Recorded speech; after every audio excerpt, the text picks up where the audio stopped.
سیدہ زینب بنت ابی سلمہ رضی اللہ عنہا، ان کا نام برہ تھا جو نبی صلی اللہ علیہ وسلم نے بعد میں تبدیل کر دیا تھا اور زینب نام رکھا تھا۔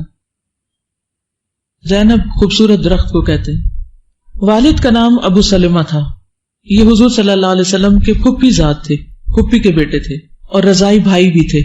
ابو سلمہ بن عبد الاسد اور والدہ کا نام ام المومنین ام سلمہ ہند بنت ابی امیہ تھا۔ یہ رسول اللہ صلی اللہ علیہ وسلم کی زوجہ محترمہ بنی۔ سیدہ زینب کے والدین نے حبشہ کی طرف ہجرت کی، یہ حبشہ میں ہی پیدا ہوئی۔ بعض روایات میں آتا ہے کہ یہ مکہ میں پیدا ہوئی تھی اور حضرت اسماء بنت ابی بکر نے ان کو دودھ پلایا تھا۔ بہرحال یہ دو روایات ان کی پیدائش کے بارے میں آتی۔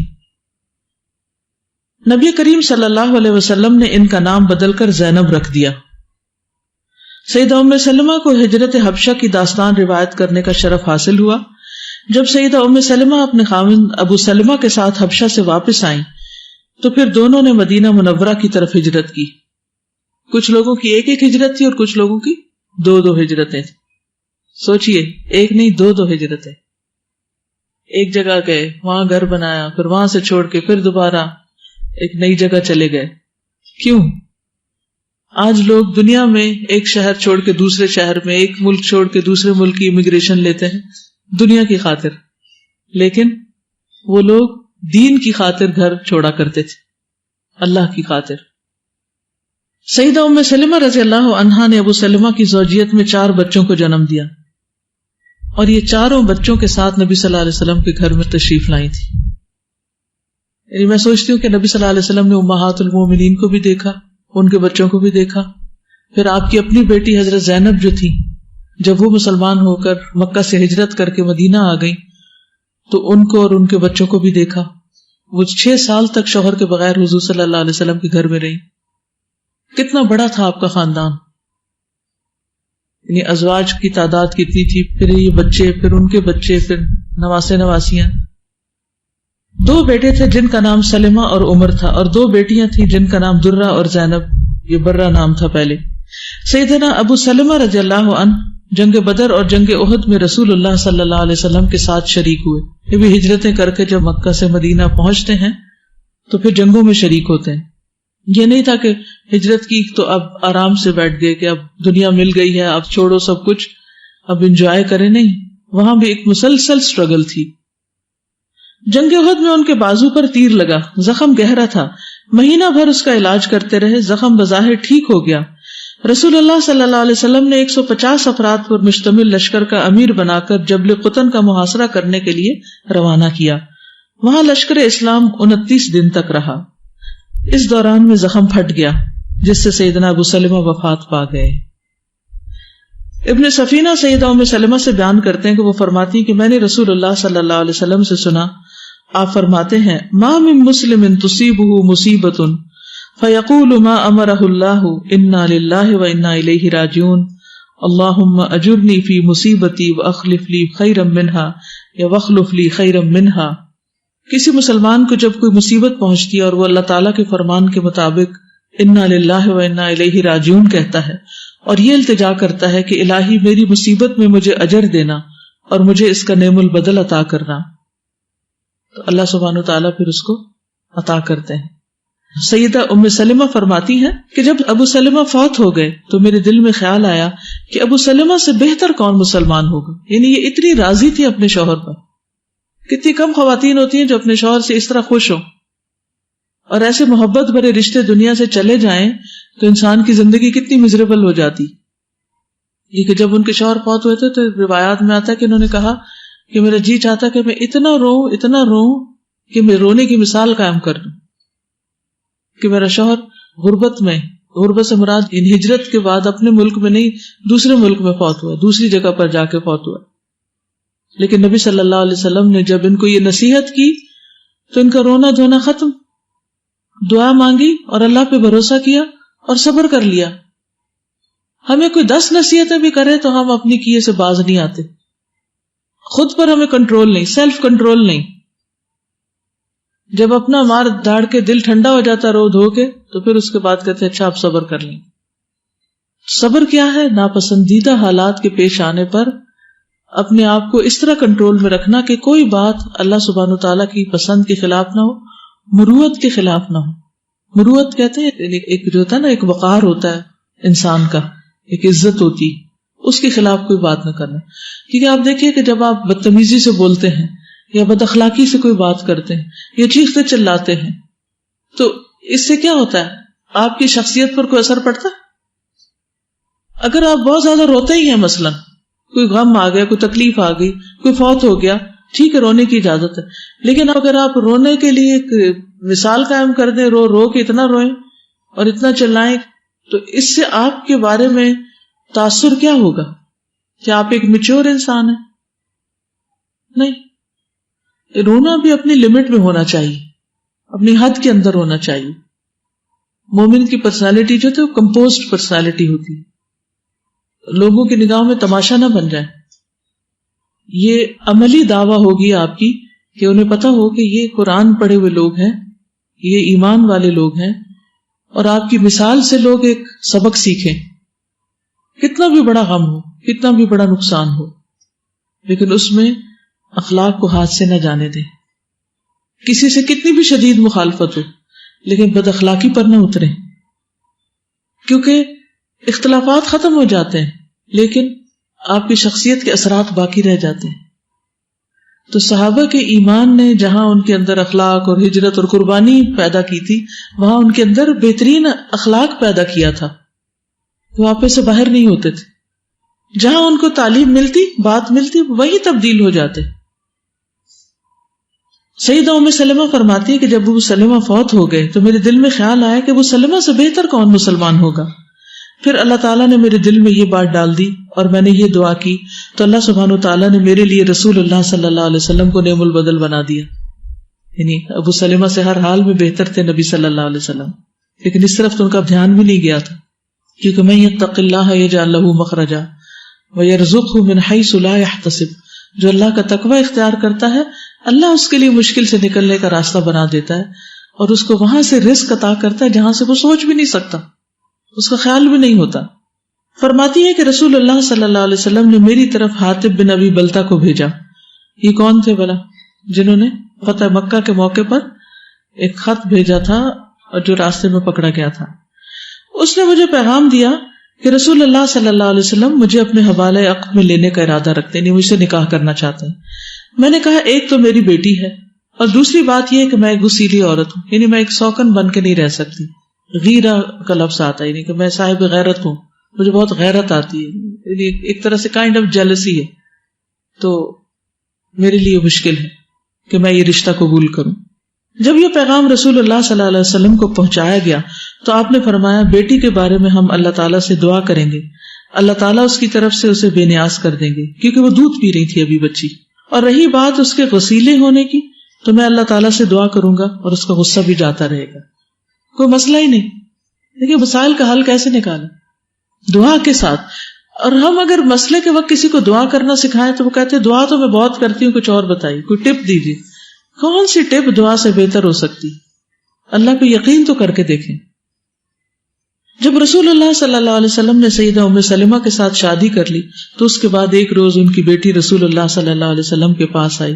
آپ اس سے غسل کر رہے تھے، آپ نے بیٹی کے چہرے پر پانی کے چھینٹے مارے تو ان چھینٹوں کی برکت سے سیدہ زینب کا چہرہ بڑھاپے میں بھی دوشیدہ کے چہرے کی طرح تر و تازہ تھا، چہرے پر بڑھاپے کے آثار دکھائی نہیں دیتے تھے۔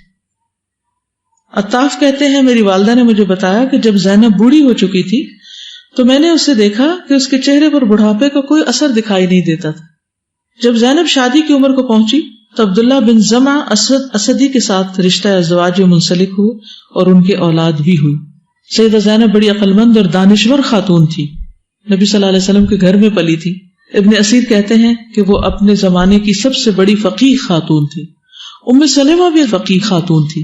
ابن القیم الجوزیہ کہتے ہیں کہ اگر ان کے فتاوی کو جمع کیا جائے تو ایک اچھا خاصا رسالہ بن جائے، یعنی ان کی والدہ بھی فقیہ تھی۔ ابو رافع سائق کہتے ہیں کہ جب میں مدینہ منورہ کی کسی فقیہ خاتون کو دیکھتا ہوں تو مجھے سیدہ زینب بنت ابی سلمہ کی یاد آ جاتی۔ یہ کوئی تعجب کی بات نہیں، وہ آخر فقیہ کے مقام پر فائز کیوں نہ ہوتی، ان کی تربیت معلم اعظم سیدنا محمد مصطفیٰ صلی اللہ علیہ وسلم نے کی تھی۔ اللہ تعالیٰ ان پر اپنی رحمت کی برکہ برسائے، آمین یا رب العالمین۔ کہتے کہ ان کے 6 بیٹے تھے، 2 جو تھے وہ واقعہ ہررا جو تھا جب خانہ کعبہ پر سٹوننگ ہوئی تھی تو اس میں شہید ہوئے تھے، ایک تو گھر میں تھے اور ایک جنگ میں تھے۔ 3 بیٹیاں تھیں، ام کلثوم، قربیہ یا قریبہ نام تھا، اور ام سلمہ، یہ بیٹی کا نام انہوں نے ماں کے نام پہ رکھا۔ 74 ہجری میں انتقال ہوا، 74 ہجری میں، کافی عمر رسیدہ ہو کر فوت ہوئی اور بقیع میں دفن ہوئی۔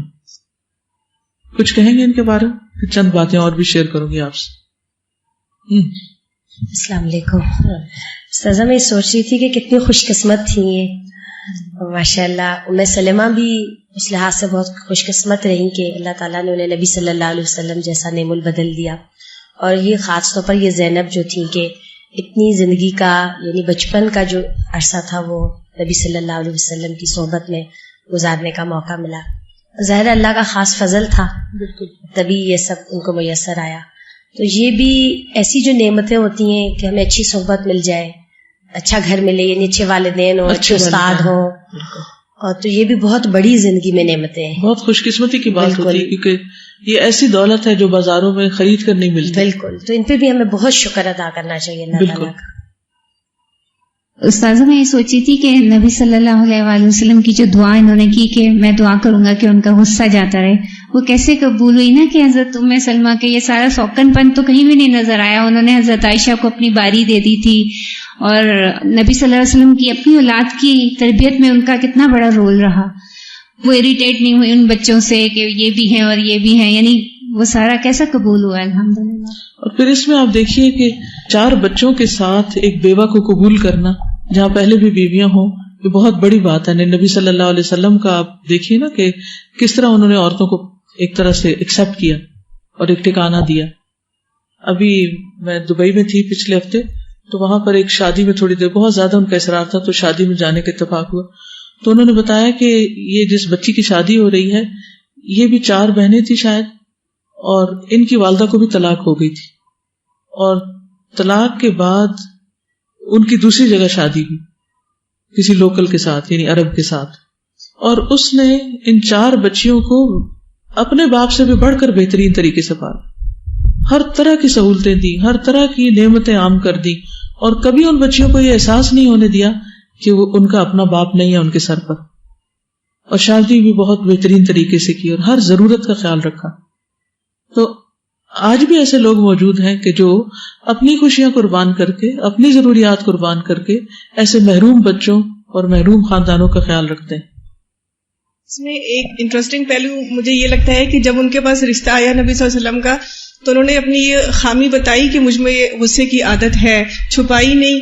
لیکن ہمارے ہاں کیا ہوتا ہے کہ لڑکی کی بالکل بہت خوبصورت بنا کے اور ساری خامیاں چھپا کے پیش کیا جاتا ہے۔ بالکل، اور جو خامی بتائی اس کا پہلے ہی حل تلاش کر لیا گیا، بجائے اس کے کہ وہ خامی بعد میں نظر آئے اور پھر ایک فساد کھڑا ہو۔ ایشو نہیں بنایا، بالکل اسے ایکسپٹ کیا کہ ہاں ہے، یہ انسانی نیچر ہے۔ کچھ لوگ غصے کے زیادہ ہوتے ہیں، کچھ لوگ ویسے جلد باز ہوتے ہیں، کسی کے اندر کوئی کمزوری، کیونکہ خلق الانسان ضعیفا، ہم سب کمزور ہیں، ہم سب کے اندر کوئی نہ کوئی خامی ایسی ہوتی ہے جس پر باوجود کوشش کے ہم قابو نہیں پا سکتے، سوائے اس کے کہ اللہ سے دعا کرتے رہیں کہ اللہ تعالیٰ ہماری اس مشکل کو آسان کر دے۔ جی الحمدللہ، آپ بہت بڑی نعمت ہے ہمارے لیے، ایک چھینٹا مجھے بھی مار دیں آپ۔ ہمارے چینٹوں سے کچھ نہیں ہوتا، ہمارے اندر وہ کچھ بھی نہیں ہے، میرے خیال میں ہوگا کچھ۔ یہ آپ کا حسن ظن ہے، لیکن بعد میں صحابہ نے ایسے چینٹے نہیں مارے، اس لیے صحابہ کے طریقے پہ عمل کرتے ہوئے ایسا کر نہیں سکتی۔ چلیے، زینب بنت ابی سلمہ کے بارے میں کچھ باتیں اور۔ یہ نبی صلی اللہ علیہ وسلم کی زیر پرورش تھی۔ کلیب بن وائل سے روایت ہے کہ ہم نے زینب بنت ابی سلمہ سے پوچھا، جو نبی صلی اللہ علیہ وسلم کی زیر پرورش رہ چکی تھی، کہ نبی صلی اللہ علیہ وسلم کا تعلق قبیلہ مضر سے تھا؟ انہوں نے کہا پھر کس قبیلے سے تھا؟ یعنی آپ مضر سے تھے۔ یقیناً آپ صلی اللہ علیہ وسلم قبیلہ مضر کی شاخ بنو نضر بن کنانہ کی اولاد میں سے تھے۔ تو اب یہ علم ان کو قریبی واسطے سے حاصل ہوا تھا، اس لیے ان کی روایت قابل اعتماد تھی۔ نبی صلی اللہ علیہ وسلم کا ان کو پیار سے مخاطب کرنا۔ انس رضی اللہ عنہ سے مرفوعاً روایت ہے کہ نبی صلی اللہ علیہ وسلم زینب بنت ام سلمہ کے ساتھ کھیلتے تھے، یعنی چھوٹی بچی جو گھر میں تھی ان کے ساتھ کھیلتے تھے، حالانکہ آپ اللہ کے نبی تھے، اور انہیں بار بار پکارتے اے زوینب اے زوینب، اور ایک اور جگہ پر آتا ہے زناب بھی کہتے تھے، زناب یعنی پیار سے نام لیتے تھے. انہوں نے اپنی والدہ سے حدیث کا علم حاصل کیا. زینب بنت ام سلمہ اپنی والدہ ام سلمہ سے روایت کرتی ہیں، وہ کہتی ہیں کہ رسول اللہ صلی اللہ علیہ وسلم کی خدمت میں بکری کی دستی پیش کی گئی، آپ نے اس میں سے کھایا، پھر نماز پڑھی اور پھر پانی کو ہاتھ نہیں لگایا. اس سے ایک مسئلہ ثابت ہوتا ہے، کیا کہ بکری کا گوشت کھا کر وضو نہیں کرنا ہوتا، جبکہ اونٹ کا گوشت کھانے سے وضو کرنا ہوتا ہے. اب عید آ رہی ہے نا، اب اونٹ کی قربانی ہوگی انشاءاللہ. ہر کلاس میں پلیز جتنے بھی انچارجز ہیں سب میک شور یہ سب وہ پیمفلیٹ جو ہے جس میں ساری باتیں لکھی ہوئی ہیں ذوالحج سے متعلق وہ ضرور کر لیں، کیونکہ یہ ایک ایسی سنت ہے جو چھوڑی جا چکی ہے. ذوالحجہ کے دن سال کے تمام دنوں سے زیادہ افضل ہے، اور ان میں کیا ہوا کوئی بھی عمل ہر نیک عمل سے زیادہ افضل ہے. تو اس میں روزے بھی رکھنے کی نیت کر لیں، اگر چھوٹے ہوئے ہیں ان کی قضا بھی رکھ سکتے ہیں، لیکن نفلی بھی رکھ سکتے ہیں. نوافل، ذکر اذکار، قربانی، حج پہ جانے کی دعا، اور اس کے علاوہ بھی دوسروں کے ساتھ حسن سلوک، لینا دینا، جو آپ نے تحفے تحائف دینے ہیں یا کوئی صدقہ خیرات کرنا ہے، کچھ چیزیں نکالنی ہیں. بلکہ چھٹیاں ہوں گی تو گھر جا کے اپنے کپڑے، اپنی ہر چیز کی چھانٹی کیجیے، اور اس میں سے جو چیزیں ایکسٹرا ہیں نہیں استعمال کرتے ان سب کو دے دلا دیں. تو انشاءاللہ تعالیٰ ان دنوں میں جو اجر و ثواب ملے گا وہ باقی سال میں نہیں. کل میں تھوڑا سا پڑھ رہی تھی وہی اپنی یاد دہانی کے لیے، تو ایک بہت اچھی بات جو یعنی میں نے اس دفعہ مجھے نئی لگ رہی تھی کہ انہوں نے لکھا تھا کہ 10 دنوں میں قرآن مجید ختم کرنے کا ٹارگیٹ نا، تو 3 پارے اگر کوئی بھی روز پڑھے تو انشاءاللہ 10 دنوں میں قرآن مجید مکمل ہو جائے گا. بالکل. رمضان کا اثر تھوڑا سا کم ہونے لگتا ہے نا، تو یہ اللہ تعالیٰ کا بہت بڑا انعام ہے کہ وہ ہمیں پھر سے دے دیتا ہے موقع. زینب رضی اللہ عنہا کہتی ہیں کہ میں نے اپنی والدہ ام سلمہ رضی اللہ عنہا سے سنا، وہ کہہ رہی تھی کہ ایک عورت رسول اللہ صلی اللہ علیہ وسلم کے پاس آئی اور عرض کیا، اے اللہ کے رسول، میرے بیٹی کا شوہر فوت ہو گیا، یعنی بیوہ ہو گئی، اور اس کی آنکھوں میں تکلیف ہے، کیا ہم اسے سرما لگا دیں؟ تو رسول اللہ صلی اللہ علیہ وسلم نے فرمایا نہیں. 2 یا 3 بار پوچھا گیا، ہر بار آپ فرماتے کہ نہیں. فرمایا یہ تو صرف 4 ماہ 10 دن ہے، حالانکہ جاہلیت میں تم میں سے ایک عورت پورا سال گزارنے کے بعد مینگنی پھینکا کرتی. مینگنی پھینکنا عدت کے ختم ہونے کا اعلان ہوتا تھا. یعنی دور جاہلیت میں عورتوں کی عدت کیا تھی؟ بیوہ کی 1 سال. تو اسلام نے اس کو 4 مہینے اور 10 دن کیا، جس میں عورت کو کسی قسم کی زیب و زینت نہیں کرنی ہوتی اور گھر سے نہیں نکلنا ہوتا. دوسروں کو علم دینا. حمید کہتے ہیں کہ میں نے زینب سے پوچھا 1 سال گزرنے پر مینگنی پھینکنا کیا ہے، یعنی یہ کیا چیز تھی، کیونکہ ختم ہو گئی تھی رسم. تو زینب نے جواب دیا، جاہلیت میں جب کسی عورت کا شوہر فوت ہو جاتا تو وہ ایک ڈربہ نما انتہائی تنگ جھونپڑی میں چلی جاتی. یعنی یہ تھی اس کی عدت. کتنی زندگی تنگ تھی عورتوں کی. اپنے بدترین کپڑے پہن لیتی اور کوئی خوشبو وغیرہ استعمال نہ کرتی، حتیٰ کہ اسی حالت میں سال گزر جاتا. پھر اس کے پاس کوئی جانور، گدھا یا بکری یا کوئی پرندہ لایا جاتا، وہ اسے اپنی شرمگاہ سے ملتی. کم نہیں ہوتا کہ کسی کو وہ ملتی تو وہ زندہ رہتا. پھر وہ باہر نکلتی تو اسے ایک مینگنی دی جاتی، یعنی اونٹ کی یا بکری کی، جسے وہ پھینکتی. پھر اس کے بعد خوشبو وغیرہ جو چاہتی استعمال کرتی. تو یہ دور جاہلیت کی ایک رسم تھی. حضرت زینب کے والد کا نام ابو سلمہ تھا. یہ پہلا گھرانہ تھا جس نے ہجرت کی تھی. ام سلمہ روایت کرتی ہیں کہ ابو سلمہ جب فوت ہوئے تو میں نے کہا، ابو سلمہ سے افضل کون سا مسلمان ہوگا؟ وہ پہلا گھرانہ تھا جس نے رسول اللہ صلی اللہ علیہ وسلم کی طرف ہجرت کی ایز اے فیملی. وہ اللہ پہ بھروسہ کرنے والے تھے. حضرت انس بیان کرتے ہیں کہ جب ابو سلمہ کی وفات کا وقت قریب آیا تو ام سلمہ نے کہا، آپ مجھے کس کے سپرد کر کے جا رہے ہیں؟ یعنی بیمار ہو گئے تھے شدید اور لگ رہا تھا کہ اب فوت ہو جائیں گے. تو اس وقت ایک جدائی کا وقت جو قریب آتا ہے تو انسان کو طرح طرح کے وسوسے آتے ہیں، طرح طرح کی پریشانی ہوتی ہے. تو کہنے لگے کہ آپ مجھے کس کے سپرد کر کے جا رہے ہیں؟ تو انہوں نے کہا، اے اللہ، بے شک تو ام سلمہ کے حق میں مجھ سے بہتر ہے. کیا توکل ہے، کیا بھروسہ ہے. یعنی اللہ سبحانہ تعالیٰ ہے تو پھر کسی بات کی پرواہ نہیں. وہ رازق ہے، وہ ہر چیز کو لک آفٹر کرے گا. جب وہ فوت ہو گئے تو رسول اللہ صلی اللہ علیہ وسلم نے ام سلمہ کو نکاح کا پیغام بھیجا انہوں نے کہا میری عمر زیادہ ہو گئی ہے. آپ نے فرمایا میں تم سے بڑا ہوں, تمہارے بچے اللہ اور اس کے رسول کے ذمے ہیں, اور رہا مسئلہ غصے میں آ جانے کا تو مجھے امید ہے کہ اللہ تعالیٰ اسے ختم کر دے گا. تو رسول اللہ صلی اللہ علیہ وسلم نے ان سے شادی کر لی اور ان کی طرف 2 چکیاں اور پانی کا ایک گھڑا بھیجا, یعنی جہیز کے طور پر یا گھر کے سامان کے طور پر. ان کی والدہ ام المومنین ام سلمہ جو ہیں وہ اپنا مال خرچ کرنے والی تھی نبی صلی اللہ علیہ وسلم پر, یعنی وہ صدقہ خیرات کیا کرتی تھی. سفینہ رضی اللہ عنہ بیان کرتے ہیں کہ میں ام سلمہ کا غلام تھا, چنانچہ انہوں نے کہا کہ میں تمہیں اس شرط پہ آزاد کرتی ہوں کہ تم زندگی بھر رسول اللہ صلی اللہ علیہ وسلم کی خدمت کرتے رہو گے. تو میں نے کہا اگر آپ مجھ سے یہ شرط نہ بھی طے کریں تو بھی میں جیتے جی رسول اللہ صلی اللہ علیہ وسلم سے جدا نہ ہوں گا. چنانچہ انہوں نے مجھے آزاد کر دیا اور مجھ سے یہ شرط طے کر لی. تو انہوں نے اپنا غلام حضور صلی اللہ علیہ وسلم کی خدمت کے لیے وقف کر دیا.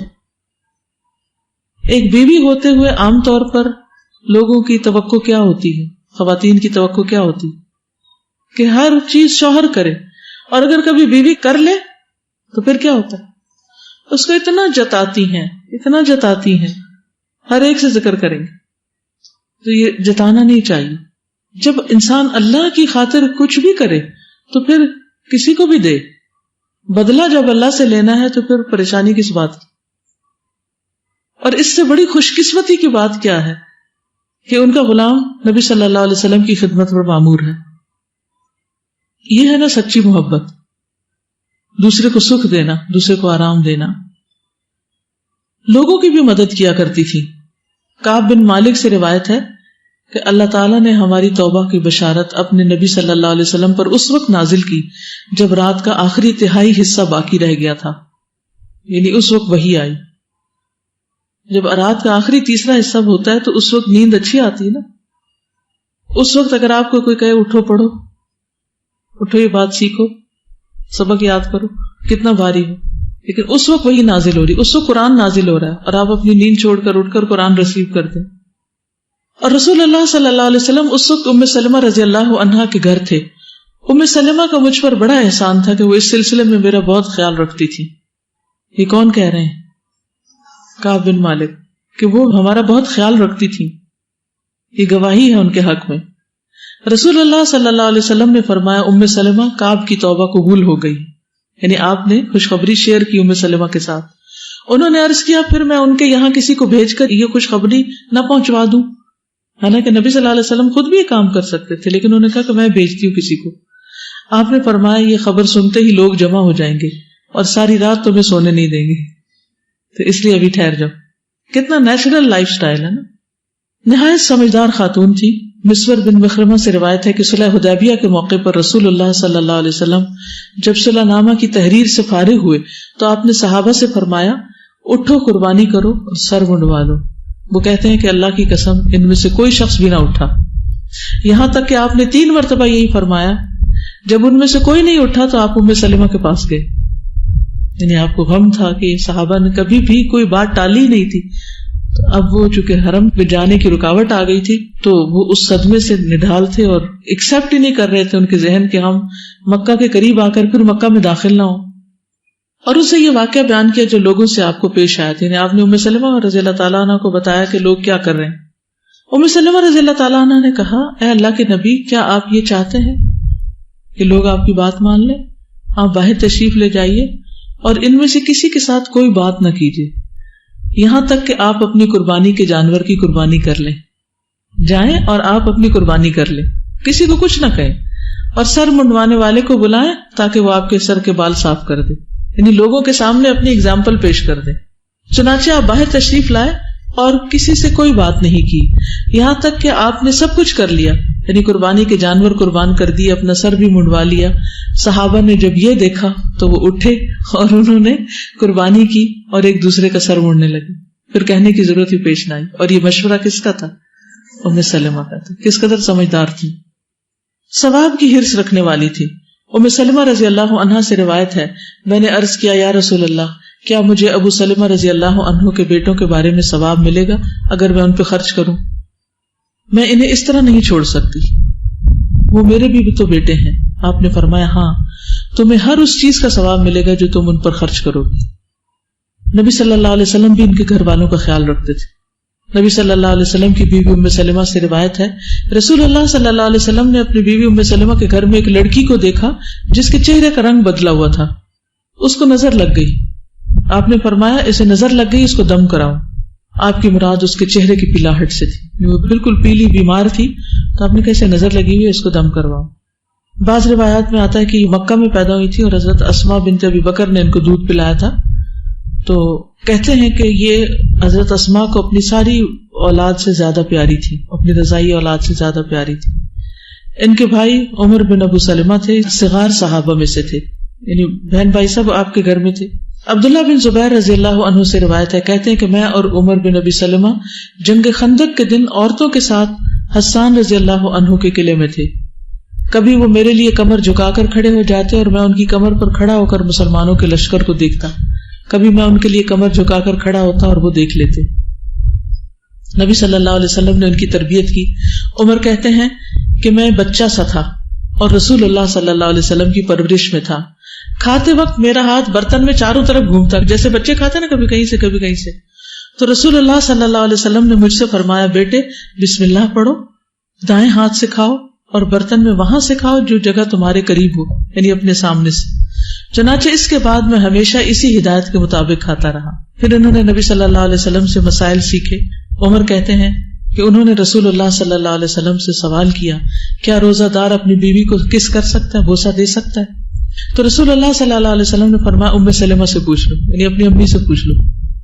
تو انہوں نے ان کو بتایا. اب اس سے یہ دیکھیے کہ دین کے معاملے میں اپنی ماں سے یا باپ سے بھی ایسے سوال کرنے میں کوئی جھجک نہیں ہونی چاہیے, کیونکہ لا علمی سے غلط کام کرنے سے بہتر ہے کہ انسان پوچھ لے, سوال کر لے. تو انہوں نے ان کو بتایا کہ رسول اللہ صلی اللہ علیہ وسلم ایسا کرتے تھے. اس پر انہوں نے کہا, اللہ کے رسول, آپ کے تو اللہ نے اگلے پچھلے سارے گناہ معاف کر دیے. تو رسول اللہ صلی اللہ علیہ وسلم نے انہیں جواب دیا, اللہ کی قسم میں تم میں سب سے بڑھ کر اللہ کا تقوی اختیار کرنے والا ہوں اور سب سے زیادہ اس سے ڈرنے والا ہوں. زینب کے شوہر عبداللہ بن زمعہ تھے. یہ نبی صلی اللہ علیہ وسلم کی عیادت کرنے والوں میں سے تھے جب آپ مرض الموت میں مبتلا ہوئے. حضرت عمر کو امامت کے لیے کہنے والے تھے. جب آپ مرض الموت میں مبتلا تھے تو جب کوئی اور نہیں تھا تو انہوں نے حضرت عمر سے کہا کہ آپ نماز پڑھائیے, کیونکہ ابو بکر وہاں موجود نہیں تھے. ان کا بیٹا, حضرت زینب کا بیٹا جو تھا وہ ابو عبیدہ بن عبداللہ تھا. ابو عبیدہ بن عبداللہ بن زمعہ اپنے والد اور والدہ زینب بنت ابی سلمہ سے حدیث روایت کرتے ہیں, اور ان کی دادی ام سلمہ نبی صلی اللہ علیہ وسلم کی زوجہ تھی. ابو عبیدہ بن عبداللہ بن زمعہ اپنے والد اور والدہ سے روایت کرتے ہیں, اور وہ دونوں ام سلمہ سے روایت کرتے ہیں. وہ کہتی ہیں کہ میری وہ رات جس میں رسول اللہ صلی اللہ علیہ وسلم میرے پاس تشریف لائے یوم النہر کی شام تھی. چنانچہ آپ میرے پاس تشریف لائے, اتنے میں وہب بن زمعہ اور ان کے ساتھ ابو امیہ کی اولاد کا ایک شخص دونوں قمیص پہنے میرے ہاں آئے. تو رسول اللہ صلی اللہ علیہ وسلم نے وہب سے پوچھا, ابو عبداللہ کیا تم نے طواف افاضہ کر لیا؟ وہ بولے, اللہ کی قسم نہیں, اللہ کے رسول صلی اللہ علیہ وسلم. آپ نے فرمایا, پھر اپنی قمیص اتار دو. کیوں؟ احرام میں تھے, احرام میں سلے ہوئے کپڑے نہیں پہن سکتے. آپ میں سے کوئی کچھ کہنا چاہے گا؟ کچھ سیکھا ہو جو آپ نے ان کی زندگی سے؟ مجھے یہ بات کہنی تھی, ان امہات میں کتنی سیکھنے کی طاقت تھی کہ یہ جس ایج میں بھی تھیں, بڑی تھیں چھوٹی تھیں, یہ سیکھنے کا عمل انہوں نے جاری رکھا ہے اپنا.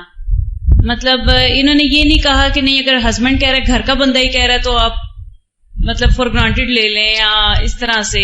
بالکل انہوں نے بالکل ایسی کوئی بات نہیں, ان کے سیکھنے کا عمل جو ہے اینڈ تک جاری رکھا ہے. وہی بات ہے کہ جو آخرت کے لیے جیتا ہے وہ پھر سیکھنے کا بھی حریص ہوتا ہے اور چیزوں کو سیریسلی لیتا ہے. جس کے سامنے صرف دنیا کی خوشیاں ہوں تو پھر اس کو سیکھنے اور علم حاصل کرنے سے دلچسپی نہیں ہو سکتی. جی السلام علیکم. میں نے اس میں یہ سیکھا ہے کہ حضور صلی اللہ علیہ وآلہ وسلم نے خود ان سے مشورہ کیا تھا اور پھر عمل کیا تھا. اس سے ہمیں پتہ چلتا ہے کہ عورتوں سے مشورہ کیا جا سکتا ہے اور اس پہ عمل بھی کیا جا سکتا ہے. ویسے ہمارے معاشرے میں کہتے ہیں کہ اکثر دیکھنے میں آتا ہے کہ مرد کہتے ہیں کہ عورت سے کیا مشورہ کرنا, وہ تو ہردماغ ہے, اور اس طرح کی باتیں کی جاتی ہیں. لیکن نہیں, ہمارے پیارے نبی صلی اللہ علیہ وآلہ وسلم نے یہ کام کیا. جی, ام سلمہ جیسی سمجھدار خواتین سے ضرور کرنا چاہیے. میں نے یہ سیکھا کہ جب بھی کوئی آزمائش آئے تو ہمیں یہ سوچنا چاہیے کہ اللہ تعالیٰ اس سے بیٹر آلٹرنیٹ دینا چاہتے ہیں ہمیں, اور جو ہے وہ اس پہ صبر کرنا چاہیے, ہمیشہ مایوس نہیں ہونا چاہیے. بالکل ٹھیک ہے, جزاکم اللہ خیرا. سبحانک اللہم و بحمدک, اشہد ان لا الہ الا انت, استغفرک و اتوب الیک. السلام علیکم.